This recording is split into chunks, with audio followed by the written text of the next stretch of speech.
Earlier this week, the National Bureau of Statistics, the NBS, released Nigeria's official petroleum product distribution statistics for the year 2023. What do these numbers mean, especially, of course, for domestic refining of crude oil, petrol availability, and the future of petrol price for Nigerians? Tonight, Babajide Ogunsanwo, founder of Leadership by Data and Channels Television's data analyst, is here to share more updates about these petrol facts. Hello, Babajide. Thank you for joining us again on the news at 10. Good evening, Anne. Though the official petroleum importation statistics for the year 2024 were really not released, we now have some relevant historical petroleum importation facts. But when we talk about the stand at the moment, what stands out in this report? What stands out in this report is that it allows us to understand what is likely to happen next. And that's because currently we really only have two sources of petrol, and that is either the NNPC imports or we get petrol from the Dangote refinery. Yes, within this report it talks about household kerosene, it talks about liquefied petroleum gas, but the most important thing is we now have trends. We can easily now look at what has happened to petroleum importation in the last decade. So let's take a look at the facts to allow us to clearly look at where were the highs, lows, and is there anything unusual with petroleum product importation. Carefully studying the facts, especially looking at the first 5-year period between 2014 to 2018 and looking at what has happened between 2019 to 2023 based on the results and the data from the National Bureau of Statistics, there doesn't seem to be any much disparity. In simple terms, there's no cause for alarm. What does this report mean for the common man? On an average, in this decade, in the last 10 years, the average petrol import into Nigeria is now averaging 55 million liters per day. That's a summary. Between 2014 to 2015, Nigeria's daily petroleum product imports 55 million liters per day. So those are the facts. But the petrol queues are still here. I mean, someone was even talking yesterday about maybe there'll be a scarcity soon, but that's not clear yet. How much petrol are we getting from the Dangote refinery? And do we have any statistics on ground as we speak? So it's interesting. What we have is preliminary statistics, but the preliminary statistics gives us reasons to be bothered.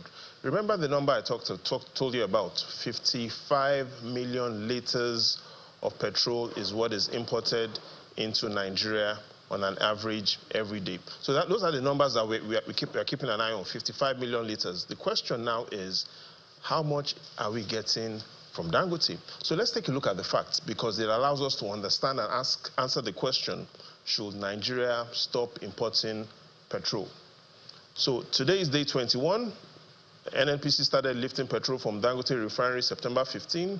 The preliminary numbers we have shows that the actual PMS supply from the Dangote refinery, 148 million liters. However, what was expected, what was planned, was 540 million liters. In simple terms, what the NNPC has gotten from Dangote is just 27% of what it expected. But here's why this is important. Since September 2015 to date, till today, on an average, what the NNPC is lifting from Dangote is averaging 7 million liters per day. You heard that right, 7 million liters per day.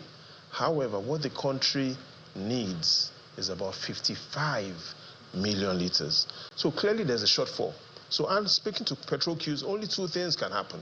It is either Dangote refinery significantly starts producing more petrol, or the NNPC starts importing.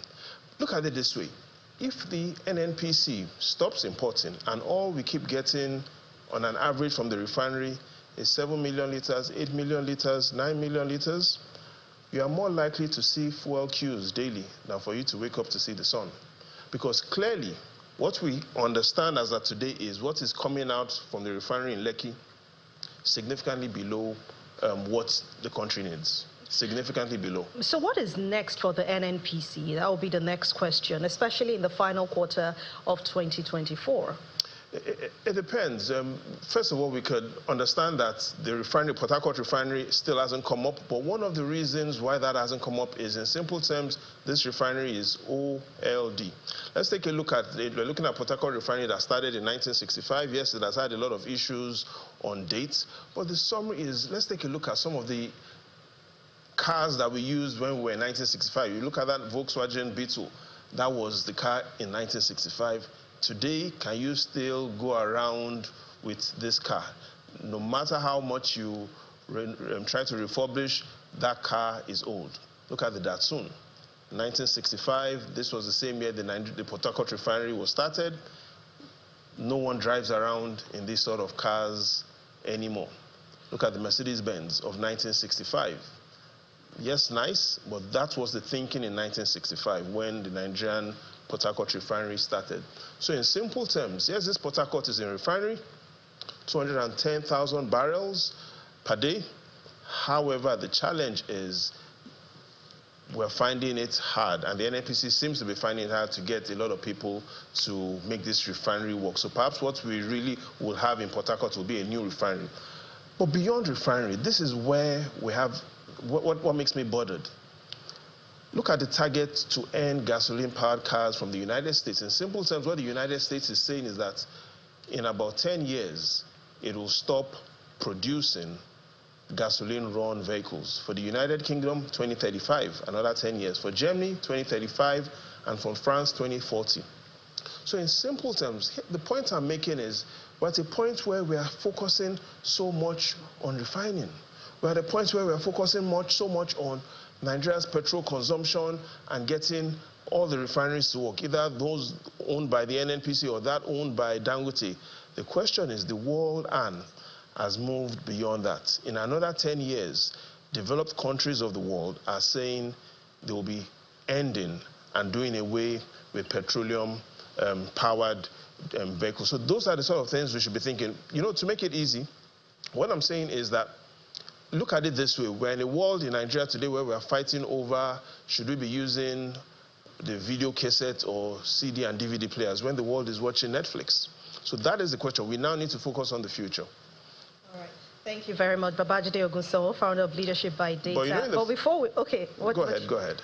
Now, I was going to say thank you, but what do you want to say? No, in the final analysis, the question is, what does the future hold, clearly? And we need to look at, yes, the NNPC seems to have made it clear on what it wants to do, saying it intends to focus on energy transition, sustainable value creation, and profitability. Prior to now, what we are seeing was the NNPC talk a lot of profit. Now they seem to be talking more on energy transition, sustainable value. In the days ahead, we'll examine how they intend to make this work. All right. Thank you very much, Babajide Ogunsowo, founder of Leadership by Data and Channels Television's data analyst. Thanks for your exciting contribution on the news at 10. Thank you.